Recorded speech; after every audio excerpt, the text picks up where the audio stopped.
would you tell your younger self? Looking back on your life, what you know now, what you've seen, you look back on your life, what advice would you give your 16-year-old self, or your 20-year-old self, or your 25 or 30-year-old self? For some of you, I could keep going, but I'm going to stop there. What would you tell them? Seriously, I wasn't intending on doing this, but let's just see what collective wisdom is here. Silence. What would you tell yourself at 16 or 20? Any ideas? It'll all work out. It'll be all right in the end, and if it's not all right, it's not the end. That's okay. Were you going to say something, David? What were you going to say to your 16-year-old self, David, now that you're 17? Invest in Bitcoin. What? Invest in Bitcoin. Invest in Bitcoin. I love it. All right. I would have to go back and say invest in Microsoft or something like that. Anybody else? What would you go back and say? Study more. Maybe save a little more money, spend a little less. Anybody else? Yeah, Jim. Respect our laws and those who enforce the laws. Have respect for the laws and the people who are in authority. Please. Okay. Occasionally there's a lot of disrespect from people in a variety of regions as we, yeah, I get it. I could shift the question a little bit and ask it a different way, and that is, some of us are parents and grandparents, and the same kind of question might go, what do you really want to tell your child or your grandchild that you've learned in the course of living that would help them avoid some of the missteps or regrets that you have? It's an interesting question. They're the kind of questions that sometimes come up late at night after dinner and maybe a glass of wine or three, and people are talking among friends or family. Well, the reality is that kind of question has been asked by social scientists of people for years, and most recently there was a couple of psychologists from Clemson University in South Carolina who did a research project again around these very questions, wondering what's changing among us. And there were many, many people they interviewed, and they surveyed people who were older than 30.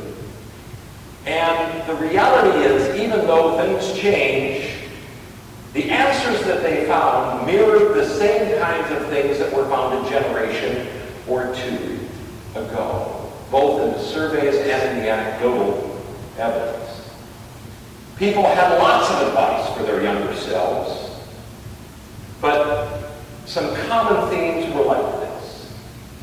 People urged their younger selves to take more chances, trust themselves a little more, listen less to what others thought about what they should do. In the interviews, one of the most interesting interviews was with a hospice nurse who for a couple of decades had served dying patients. And this hospice nurse said the most common thing she heard was people wished they'd been more true to themselves.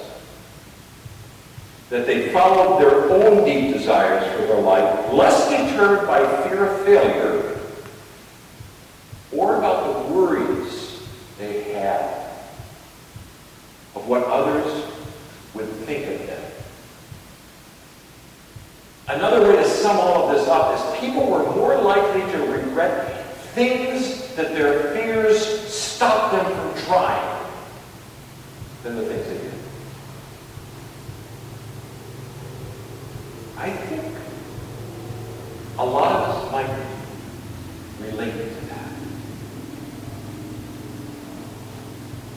And there's a deep spiritual truth here that's hiding just below the surface. And it is this.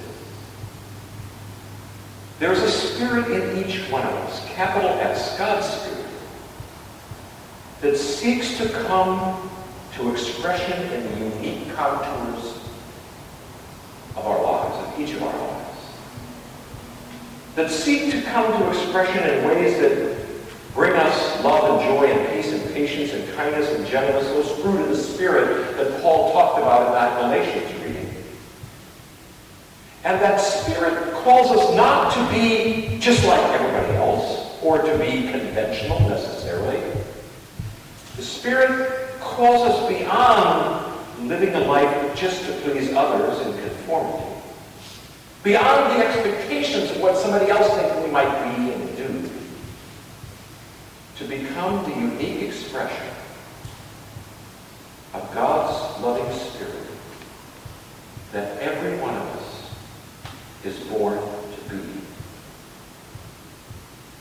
We are deeply spiritual beings. The living Christ, that Spirit lives within, seeking to color the world through the particular contours of your own unique existence.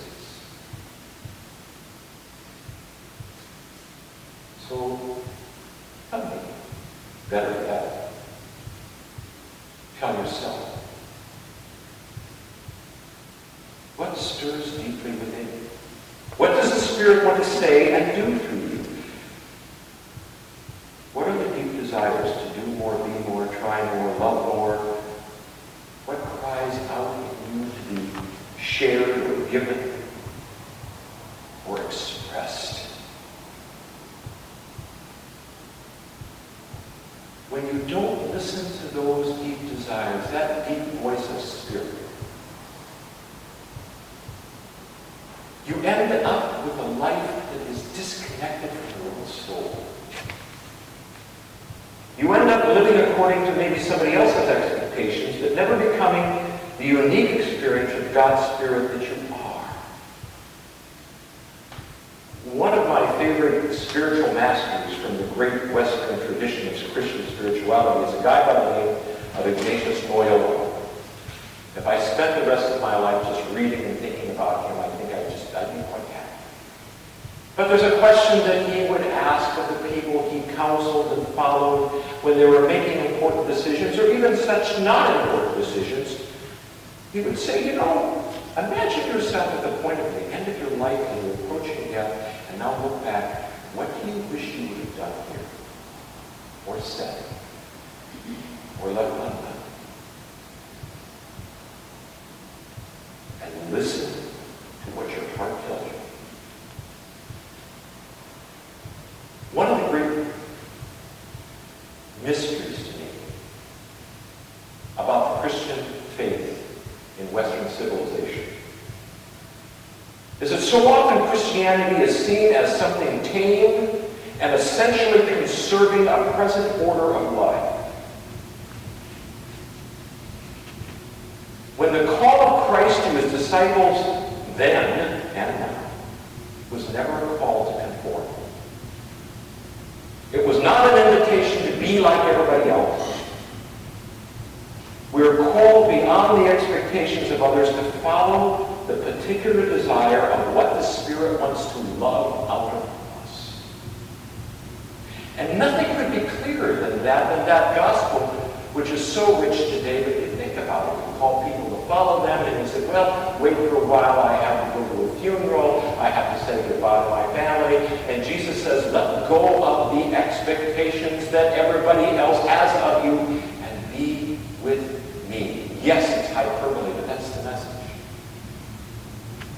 Will you utterly conform to that which society or someone else you carry around in your head and your heart and say, well, that's what I must be?